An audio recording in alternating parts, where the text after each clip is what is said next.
제자들은 예수님께 그들의 믿음 없음을 먼저 책망당합니다. 변화산에서 내려온 제자들이 남아있는 제자들을 보니까 그 제자들이 귀신 들린 아이를 쫓아내지 못합니다. 예수님께서 그것을 보시고 이렇게 말씀하셨습니다. 9장 19절에 대답하여 이르시되 믿음이 없는 세대여 내가 얼마나 너희와 함께 있으며 얼마나 너희에게 참으리요 그를 내게로 데려오라 하시매. 여러분, 믿음이라는 것이 무엇인지를 우리가 알 수 있게 하는 본문입니다. 믿음은 나의 능력이 아닙니다. 주님을 믿는 겁니다. 주님을 의지하는 겁니다. 그래서 큰 믿음은 있지만 여러분, 그것이 큰 능력이라고 말하기는 곤란합니다. 자기를 높이고 스스로 크다고 말하는 사람들 중에 저는 큰 믿음은 없다라고 생각합니다. 믿음은 나를 높이는 것이 아니라, 내가 교만해진 것이 아니라 그리스도를 높이고 그를 의지하는 것이기 때문입니다. 믿음은 예수 그리스도를 얼마나 신뢰하며 그를 의지하는가를 말하는 것입니다. 그래서 믿음과 기도는 나의 업적이나 능력이 아니라 스스로의 연약함을 인정하는 것이고 자신을 부인하는 것이고 내가 약할 때에 강함이 된다라는 것을 말하는 것입니다. 그래서 믿음이 크다라고 하는 것은 자기를 낮추고 겸손하다라는 말과 같습니다. 그래서 훌륭한 목사님은 그리스도를 높이고 늘 그리스도를 이야기하는 분입니다. 자기는 낮추는 사람이지요. 우리 성도들도 마찬가지입니다. 그런데 요즘은 자기 PR의 시대입니다. 그래서 내 믿음이 얼마나 좋은지, 큰 믿음인지 그것이 나를 돋보이게 하는데 사용되려고 여러 가지 이야기들을 하게 됩니다. 그 중에 하나는 신앙의 어떤 경험들을 끄집어내는 거지요. 내가 옛날에 하나님을 만났어. 천국에 가봤거든. 꿈에. 그렇게 얘기합니다. 여러분, 안 그러는 사람이 어디 있습니까? 제가 목사인데요, 한 번씩 그런 얘기를 자꾸 하시면 그렇게 얘기합니다. 저도 옛날에 우리 집에 금송아지 500마리가 있었는데 이렇게 얘기합니다. 우상을 섬겼다는 얘기가 아니고요, 옛날 얘기라는 겁니다. 여러분, 믿음은 절대 교만과 함께 할 수 없습니다. 성숙한 사람, 그리스도를 닮은 사람이 겸손한 사람들입니다. 교만함과 자신이 더 크다고 경쟁하는 것은 공동체를 파괴합니다. 교만함은 공동체의 하나됨을 파괴하는 것입니다. 교만함은 배타성을 만들어내게 됩니다. 매우 흥미롭습니다. 예수님의 말씀을 듣고 요한이 양심이 찔려 한 사건을 기억하고 예수님께 묻습니다. 지금 제자들이 무슨 정황에서 이 말씀이 나온지 우리가 기억해 보아야 합니다. 제자들은 누가 크냐 쟁론하고 있었습니다. 여러분, 그 누가 크냐는 자기를 나타내는 것이고 또 교만을 전제로 하고 있는 것입니다. 9장 38절의 말씀을 읽어봅니다. 시작. 요한이 예수께 여짜오되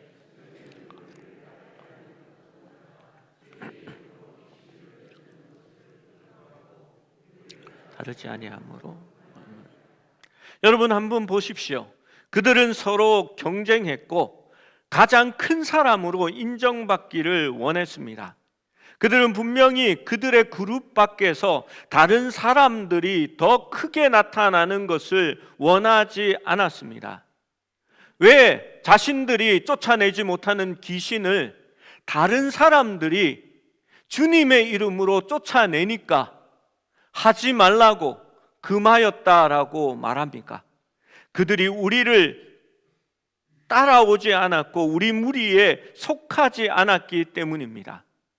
그들은 배타적이었습니다. 교만함으로 일어나는 일은 우리가 배타적이 되기 시작하는 것입니다. 진정한 신자들 사이에는 경쟁하지 않습니다. 우리가 모두 같은 복음을 전파하고 있으며 우리는 한 복음, 한 하나님, 한 주님, 한 성령님, 같은 세례를 가지고 주님을 섬기는 사람들이기 때문입니다. 내가 높아지는 것이 아니라 주님을 높이는 것에 열중한다면 우리는 서로 도울 수 있습니다. 여러분, 대형 교회들은 작은 교회들이 자립할 수 있도록 서로 도와야 하고요. 큰 교회 목사님들이 먼저 자신을 낮출 수 있어야 하는 겁니다. 그런데 자신을 자랑하기 바쁘고 내가 내 자랑하기 뭐하니까 다른 사람 입술을 빌려서 자기가 어떤 사람인지를 대신 말하게 하는 겁니다. 여러분, 저는 부활절 연합 집회를 좋아하지 않습니다. 거기에 성도들을 보내려고 하지도 않습니다. 그냥 우리가 예배 드리는 것이 좋습니다. 가장 못마땅한 것이 무엇인지 아십니까? 부활절 연합 집회를 하면 인원들을 동원해야 되고 이 인원들을 동원하는 데서는 대형 교회의 도움이 필요합니다. 작은 교회 500개 모이는 것보다 큰 교회 하나가 성도들을 쫙 몰아오는 것이 훨씬 편하고 나은 방법이기 때문입니다. 그러면 대형 교회 목사님이 그곳의 집회의 강사가 되고 말씀을 전하는 사람으로 세울 수밖에 없습니다. 여러분, 그러면 사회자가 나와서 어떻게 합니까? 기도하기 전에 이렇게 말합니다. 부활절 연합회 총회장 되시고 대회 진행장 되시며 한국기독교연합회의 회장 되시고 또 총회의 무슨 부장을 담당하고 계신, 목회를 참 잘하고 계신 목사님 나오셔서 기도하시겠습니다 하면 나와서 기도합니다.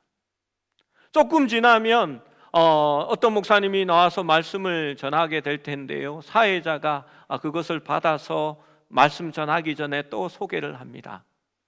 강남에 2만 명 넘는 교회를 담임하시고 우리 한국 교회의 큰 지도자가 되시고 또 이 대회가 있기 전까지 물심양면으로 재정적으로 도와주셔서 이렇게 은혜로운 성회가 될 수 있도록 인도해 주신 이분이 얼마나 똑똑하신지 한 아무개 목사님 나오셔서 말씀을 전하시겠습니다 얘기합니다. 부활하신 예수님을 찬양하고 그분을 높이기 위하여 나온 집회에서 사람이 영광을 받고 그 사람이 높임을 받게 되는 것입니다. 저는 교회 홈페이지를 보면서, 요즘 홈페이지를 보면서 참 못마땅한 것이 있습니다. 지난주에 우리 성도님이 이 교회가 괜찮은 교회일까요? 해서 우리가 같이 그 교회 홈페이지를 봤습니다. 내가 보는 아무개 목사는 하는 홈페이지가 따로 있더라고요. 그리고 누가 생각하는 아무개 목사는, 그러니까 성도가 생각하는 아무개 목사는 하면서 내용들이 한 5가지 이렇게 쭉 나열된 것을 봤습니다. 여러분, 거기에 우리 목사님이 성질이 급하고 말을 함부로 하십니다 이런 얘기 적겠습니까? 좋은 얘기만 적겠지요. 여러분, 교회 홈페이지는요 목사를 드러내는 곳이 아닙니다. 그리스도가 드러나고 교회가 드러나는 것이 교회의 홈페이지의 목적이 되는 것입니다. 잘못 생각한 것입니다. 여러분, 오늘 본문 말씀을 보십시오. 이들은 서로 경쟁했습니다. 서로 다투었습니다. 결국은 하나님의 일을 하는 것마저도 서로 도와주지 않았습니다.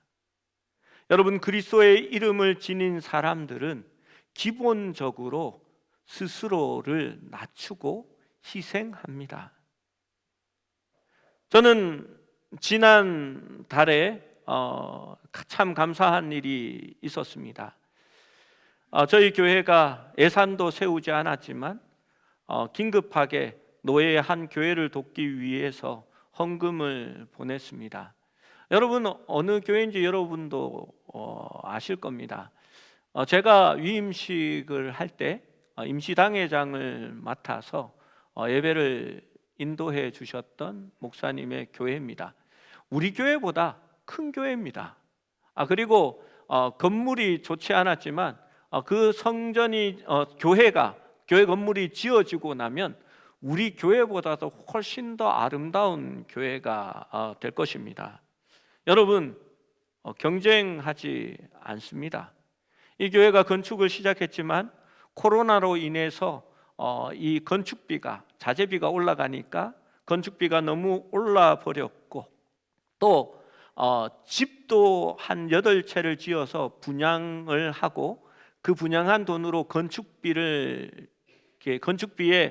넣으면 충분히 건축을 할 수 있다고 생각했는데 요즘 주택 경기도 나빠져 버렸습니다. 그래서 교회가 부도날 위기에 처해졌습니다. 교회 외장은 지어졌는데 내장 공사는 하나도 못한 그런 상태가 되어 있었습니다. 교회가 돕기로 했습니다.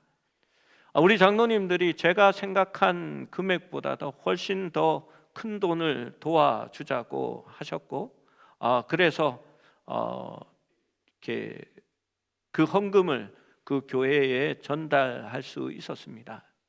여러분, 우리는 경쟁자가 아닙니다. 우리는 주님의 이름이 드러나고 함께 주님의 일만 할 수 있으면 하나고 동업자입니다. 여러분, 우리 교회가 넉넉지 않은 거 아시지요?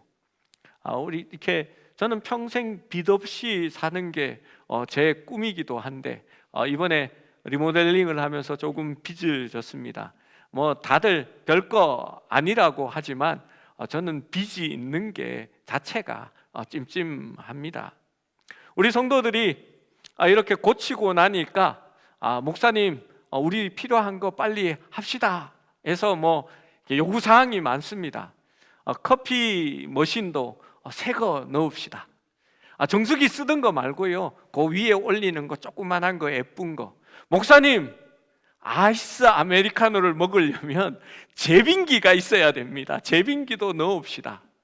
지하에 스피커도 다시 하고요, 이 스피커 이쪽에 나갔다 들어왔다 하고 소리가 명확치 않아서 목사님 스피커도 바꿔야 됩니다 얘기하는데요, 우리가 지금 구제하고 있는 그 돈들, 뭐 산불 난 교회를 돕고 이웃 교회를 돕는 돈만 이렇게 하지 않으면 다 할 수 있습니다. 그런데 우리는 못해도 먼저 도우려고 합니다. 왜냐하면 우선순위가 더 급한 일이기 때문입니다. 여러분, 제빙기 없어도 1층 사무실에 당분간 얼음 꺼내서 다 드십시오. 새 정수기나 밑에 있는 큰 정수기나 물 정수대에 나오는 것은 똑같습니다. 그러나 하나님의 은혜를 나누는 일은, 그 사랑을 나누는 일은 더 다를 줄로 생각합니다. 예수님께서는 그렇게 말씀하십니다. 나와 복음을 위하여 냉수 한 그릇이라도 대접할 수 있으면 그 상을 잃지 않을 것이다 라고 말하는 겁니다. 여러분, 반드시 하나님께서 보상해 줄 것이다 라고 얘기하는 것입니다. 여러분, 나와 복음을 위하여, 주님을 위하여 우리가 할 수 있어야 하는 것입니다. 주님은 누구든지 너희가 그리스도에게 속한 자라 하여 물 한 그릇이라도 주면 그것을 자신에게 한 것이라 라고 기억하신다 말씀합니다. 반면에 교회를 핍박하고 그리스도 교회를 핍박하고 신앙을 핍박하는 것은 자신을 핍박한 일이라고 또한 기억합니다. 여러분, 다메섹 도상으로 향하던 사울에게 예수님께서 나타나셨습니다. 빛 가운데서 사울에게 말씀하십니다. 사울아, 사울아, 어찌하여 나를 핍박하느냐? 사울은 다메섹에 있는 교회와 신자를 핍박하러 가고 있었습니다. 그런데 주님은 네가 나를 핍박했다라고 기억하고 있는 것입니다. 여러분, 그리스도를 위하여 그의 일을 하는 자들에게 그 물 한 그릇이라도 대접하는 그 일에 대하여 반대되는 일을 오늘 본문은 또한 함께 기록하고 있습니다. 그것은 실족하게 하는 것입니다. 그것이 내가 죄를 짓는 것이라고 말하는 것입니다. 여러분, 무슨 말씀입니까? 교회 안에 파당을 만들고 선한 일을 상대가 하는 것을 힘들게 하고 조금만 서툰 일이나 결과가 좋지 않으면 비난하게 됩니다. 주의 일을 하려고 해도 나를 따르지 않으면 방해하고 못하게 합니다. 주의 이름으로 귀신을 쫓아내어도 자신을 따르지 않으면 왜 멋대로 그런 일을 하느냐라고 말합니다. 여러분, 그것이 교회 안에 참 무서운 일이기도 합니다. 제가 과거에 있었던 교회의 성가대가 참 잘했습니다. 성가대 인원이 한 200명이 되고요. 그 속에는 오케스트라도 있고요. 이렇게 저는 죄송하지만 그 솔리스트들을 늘 용병이라고 불렀습니다. 왜냐하면 페이를 지급하고 교회에 안 다니는 사람들도 끌어다가 찬양을 시켰기 때문입니다. 늘 반대했지만 부목사 마음대로 되는 일이 어디에 있나요? 그 솔리스트들은 지휘자의 어떤 그 학교 제자나 그 뒤에 줄을 선 사람입니다. 그 성가대 때문에 문제가 생겼고 그것을 좀 해결하라라고 해서 성가대에 간 적이 있습니다. 여러분, 무엇 때문에 문제가 생겼냐 하면요, 성가대에 내가 봉사하고 싶다 해서 성가대에 가면요 테스트를 하는 겁니다. 그래가지고 노래 한 곡을 해보라고 시키는 겁니다. 그게 하면요 합격하기도 하고 불합격하고 떨어뜨립니다. 그런데 그 합격과 불합격의 차이가 아주 음치라서 불합격이 되는 게 아니라 상당한 실력을 요구하는 겁니다. 그래서 성가대의 어떤 질을 높여야 된다라고 생각하지요. 저는 그렇게 생각하지 않습니다. 전공한 솔리스트들, 돈을 받고 봉사하는 사람들을 빼내고 자진해서 잘 찬양하지 못한다 할지라도 그 사람들이 그 자리를 메꾸는 것이 진짜 찬양이 되고 하나님이 받으시기 원하는 찬양이라고 생각합니다. 그렇게 성가대에 들어가면요, 새로 성가대원이 오면 보살펴주고 한가운데 잘 앉혀야 되잖아요. 구석에 보조의자 하나 갖다 주고 이렇게 자리 날 때까지 거기 앉아라 라고 얘기합니다. 그러니 시험 들 수밖에요. 성가대를 안 하는 것이 아니라 교회를 안 나오게 되는 겁니다. 여러분, 주님의 일을 하는 데에 실족하게 만드는 일들이 생겨납니다. 교회에 처음 와서 봉사하고 싶어서 화장실 청소를 시작해도 먼저 텃세가 존재합니다. 왜 멋대로 화장실 청소하느냐고, 목사님 허락을 받았느냐고 말합니다. 여러분, 그거 허락을 받아야 되는 일일까요? 목사가 화장실 청소하는 그것을 나누어 주어야 할까요? 여러분, 그렇지 않습니다. 누구나 하나님을 위해서 봉사하면 됩니다. 여러분, 여기에서 실족해 하는 것들이 생겨나고 주님은 그러한 것을 범죄하는 것이라고 이야기합니다. 42절에서 48절은 매우 강력한 말씀입니다. 함께 읽어봅니다. 시작. 누구든지 믿는 이 작은 자들 중 하나라도 실족하게 하면 차라리 연자 맷돌이 그 목에 매여 바다에 던지는 것이 나으니라. 만일 내 손이 너를 범죄하게 하거든 찍어버리라.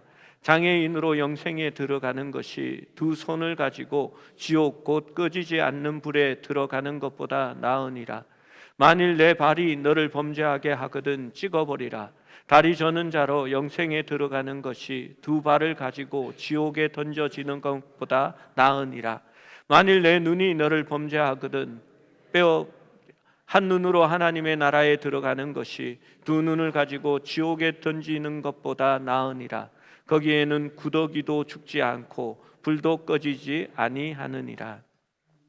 이 말씀이 요구하는 것은 교만하여 다투고 연약한 이들을 실족해 하는 죄를 철저하게 하지 말라라고 여기는 겁니다. 이 말씀은 은유적 가장법입니다. 여기에는 손, 발, 눈과 같은 신체 부위가 언급됩니다. 여러분, 범죄하게 하는 것이 무엇일까요? 이것들이 말하는 것은 우리가 보는 것, 손은 우리가 하는 것, 발은 우리가 가는 것, 즉 모든 곳에서 우리의 삶과 행동, 보는 모든 것을 지칭하고 있는 것입니다. 그리고 이것은 현재 시제입니다. 이 현재 시제는 유혹과 죄와 끊임없이 투쟁하고 싸우라고 말하고 있는 것입니다. 여러분, 그러한 유혹에 빠지지 않도록 늘 조심하고 깨어 있어야 한다는 것입니다. 분명히 우리 주님은 신체적 절단을 요구하는 것이 아닙니다. 전혀 아닙니다. 예전에 보면 노름을 해가지고 그 노름을 하지 않겠다고 굳은 결심을 가지고 손가락 하나를 끊어버리는 그런 사람이 있습니다. 불행히도 손가락 끊는다고 노름이 끊어지는 것은 아닙니다. 마음의 변화가 필요하겠지요. 교회 역사에도 이러한 어리석은 일이 2세기부터 발전합니다. 그래서 죄를 짓지 않기 위해서 자신을 거세하거나 어떤 식으로 신체적으로 일부를 전대하면 죄를 이길 수 있다라고 생각합니다. 이러한 사상들은 중세에는 잘못된 관점으로 수도사와 금욕주의자들이 죄를 범하지 않게 하기 위해서 스스로를 고립시키거나 신체의 일부를 자해하는 일로까지 이어지게 됩니다. 자신을 고립시키고 수행하게 되는 겁니다. 여러분, 타 종교, 이방 종교에는 그런 것이 존재합니다. 힌두교에서도 자신을 자해하고 자신을 찌르고 못방석 위에 앉아서 자신을 수양하는 것들을 보게 됩니다. 불교에서도 자기를 수양함으로써 해탈과 열반의 경지에 이르는 수도승들이 존재합니다. 우리가 흔히 이판사판이다라고 얘기하잖아요. 그 이판사판은 이판승과 사판승을 가리키는 말입니다. 이판은 아마도 제가 헷갈리는지는 모르겠는데 한쪽은 행정을 보는 스님을 얘기하는 것이고 한쪽은 수양하며 돌을 닦는 스님을 이야기하는 겁니다. 여러분, 교회는 절대 그렇게 이야기하지 않습니다. 오히려 그러한 일들이 업적이 되고 자기의 어떤 능력이 되어지는 것을 오히려 예수님은 경계하시고 꾸짖습니다. 마치 금식이 우리의 자랑이 될 수 없는 것처럼 말입니다. 예수님께서는 50절에 실제적인 적용을 합니다. 서로 화목하라. 왜 그렇게 말씀하십니까? 그것이 그들이 들어야 할 내용이었기 때문입니다. 가버나움으로 내려가는 길에 그들은 서로 누가 큰지를 논쟁하였습니다. 쟁론하였습니다. 예수님이 그것에 대하여 무슨 말을 하였느냐 물었을 때 그들은 잠잠하였습니다. 그들은 교만하고 이기적이고 경쟁적이었습니다. 그들은 서로를 죄로 인도하는 죄를 짓고 있었습니다. 거기에는 분노가 있었습니다. 겸손과 전혀 다른 것이었습니다. 심지어는 자신들을 따르지 않는 자에게는 주님의 이름으로 귀신을 쫓아내는 일도 하지 못하게 합니다. 여러분, 그것은 또 다른 바리새인들이 되어지는 것입니다. 예수님이 바리새인들과 제사장 무리를 따르지 않으면서 귀신을 내어 쫓으니 이 바리새인들과 제사장들은 예수님이 바알세불의 힘을 빌려 그러한 일을 한다고 말하고 예수님이 귀신 들렸다라고 이야기합니다. 왜 그렇게 얘기했을까요? 자신들을 인정해 주지 않았기 때문입니다. 자기들의 뒤에 예수님이 줄 서지 않았기 때문입니다. 그래서 예수님을 용납할 수 없었던 것입니다. 그것이 바리새인들의 위선이고 교만이고 하나님을 따르지 못하게 했던 죄라는 것입니다. 그런데 지금 제자들이 똑같은 일을 하고 있는 것입니다. 오늘 본문 말씀에 보면 마지막 49절 50절에 보면 사람마다 불로써 소금을 치듯함을 받으리라. 소금은 좋은 것이로되 만일 소금이 그 맛을 잃으면 무엇으로 이를 짜게 하리요? 너희 속에 소금을 두고 서로 화목하라 라고 말씀합니다. 여러분, 난데없이 왜 소금이 나왔을까요? 레위기 2장 13절에 이러한 말씀이 있습니다. 내 모든 소재물에 소금을 치라. 내 하나님의 언약의 소금을 내 소재에 빼지 못할지니 내 모든 예물에 소금을 드릴지니라. 여러분, 이게 무슨 말일까요? 예수님은 이 말씀을 근거로 지금 이야기하고 있습니다. 하나님께 드려지는 모든 제물은 죽여서 드립니다. 그런데 소재는 곡식이나 채소를 드리는 제사입니다. 죽일 수 없으니 죽이는 대신에 소금을 치는 것입니다. 뻣뻣한 채소를 드리는 것이 아니라 소금을 쳐서 숨을 죽여 드리는 것입니다. 양과 소는 죽여서 피를 가지고 드리는데 채소는 뻣뻣하게 드리는 것이 아니라 숨을 죽여 드리는 것입니다. 여러분, 이게 어떤 의미가 있을까요? 유학을 간 제 친구 목사님이 김치를 샀는데 그 김치가 너무 맛있었습니다. 외국에서 한국에서 먹을 수 있는 김치를 맛보니까 얼마나 좋았겠습니까? 그래서 생각한 것이 이 비싼 김치를 사 먹을 것이 아니라 직접 한번 만들어 봐야 되겠다라고 생각했습니다. 그때는 유튜브가 없었던 시대이기 때문에 이 목사님이 지혜로운 생각을 했습니다. 모든 식품에 영양 표기가 적혀져 있잖아요. 그리고 제품의 원료들이 몇 % 들어있는지 표기가 되어 있습니다. 그래서 그것을 보고 배추 한 포기 무게가 얼마 되니까 고춧가루는 그럼 몇 g이 되고 마늘은 얼마가 되고 그 양을 다 계산해서 조금씩 식료품을 모아서 김치를 담그었습니다. 그런데 김치를 담그어서 먹어보니까 이게 김치가 아니라 무슨 무침 같은데 하나도 양념이 스며들지 않고 따로 노는 겁니다. 그래서 생각에 김치가 좀 익어야 되는 모양이다 생각하고 기다렸는데 여전히 김치 맛이 나지 않아서 결국 먹지도 못하고 그냥 냉장고만 차지하게 되었습니다. 결국 그래서 어머니에게 SOS를 청합니다. 김치를 담았는데 김치가 안 돼요 라고 하니까 몇 가지를 이야기하다가 결국 문제가 소금을 넣어서 미리 김치를 절여야 한다는 것을 몰랐다라는 것을 깨달았습니다. 여러분, 이 목사님이 아침 일찍 일어나 자기 집 앞에 있는 마당에 정말 숨이 죽어 골고루 푹 죽어 있는 배추를 씻으면서 그렇게 생각했습니다. 아무리 양념을 잘 만들고 좋은 것으로 준비하여도 배추가 펄펄 살아서 온갖 양념을 받아들이지 않으면 결국은 빛 좋은 가짜 김치가 되어 아무도 먹지 않다가 결국 버리게 된다라는 것을 깨달았습니다.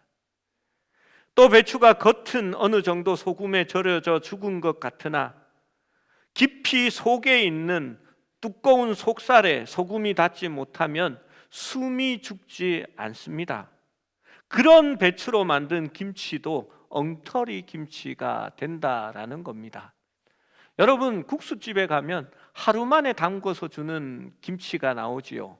우리 그것을 뭐라고 합니까? 겉절이 김치라고 합니다. 겉만 절여진 김치라는 의미입니다.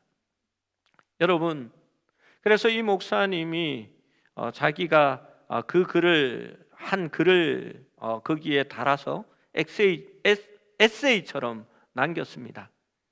나의 내면 깊은 곳에 소금으로 절여지지 않은 자아의식이 여전히 주님을 거부하고 내가 높아지려고 하고 여전히 나는 살아있다라고 말하고 있다는 겁니다. 그래서 온전히 주님의 말씀을 받아들이지 않으려고 거부하고 있다라고 기록했습니다.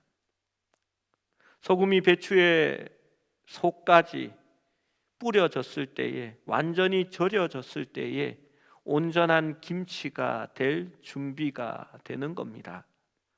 소금으로 숨이 죽지 않은 배추는 가짜 김치, 엉터리 김치가 되듯이 내가 크다고 교만하고 높아지려는 모습은 가짜 엉터리 그리스도인의 모습이 되는 것입니다. 너희 속에 소금을 두고 화목하라라는 말이 그러한 의미입니다. 하나님께 드려지기 전에 먼저 우리가 소금으로 절여져야 합니다. 교회 안에 남녀가 다르고 노소가 다르고 고향이 다르고 문화가 다르고 정치 성향도 다르고 학력도 다 다릅니다. 이 다양한 사람들을 하나로 묶어주기 위해서 소금이 있어야 하고, 그래서 그 소금을 두고 화목하라라고 말합니다. 이 소금은 나를 부인하고 자기 십자가를 지는 것에서 시작되는 것입니다.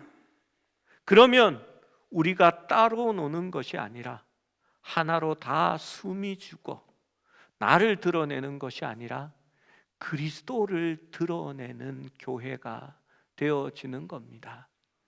여러분, 교회가 다툽니다. 걸핏하면 교회는 나누어집니다. 분열되어 서로 파가 생기고 또 싸우는 것을 보게 됩니다. 여러분, 소금이 없어서 그렇습니다. 자기 부인도 없으며 자기 십자가가 없어서 그러한 일들이 일어납니다. 소금은 녹으면 맛을 냅니다. 소금은 녹으면서 맛을 내는 겁니다. 녹으면 형체는 없어집니다. 그러나 본질은 변하지 않습니다. 그리스도인들이 교회에서의 역할이 바로 그러한 것입니다. 나는 녹아지고 사라지고 낮아지지만 그때에 비로소 그리스도의 맛은 드러나게 되고 썩지 않게 되는 것입니다. 소금을 두고 화목하라라는 것은 타협하고 양보하라는 말이 아닙니다. 다만 우리의 형체가 없어지지만 그 맛은 한치도 없어지지 않습니다. 죄와 타협하라는 이야기도 아닙니다. 오만한 자리에 앉으라는 것도 아닙니다. 더러운 이득을 함께 취하라는 것도 아닙니다. 비겁하게 하라는 것도 아닙니다. 맛을 여전히 가지되 우리를 녹일 수 있는 자들이 될 수 있어야 합니다. 내 이득도, 내 명예도, 내 이름도, 체면도 없는 바보 같지만 우리 예수님은 십자가에서 그렇게 되셔서 우리 모두를 구원하셨습니다. 소금을 우리 속에 두면 화평하게, 겸손하게 만드는 것입니다. 그것이 바로 우리의 인격을 변하게 하고 주님을 닮은 모습으로 나아간다는 것입니다. 여전히 내가 드러나야 하고 내 이름이 제일 앞에 와야 되고 또 순서가 중요하다라고 주장하는 사람들, 여기에는 이름의 순서를 얘기하는 겁니다.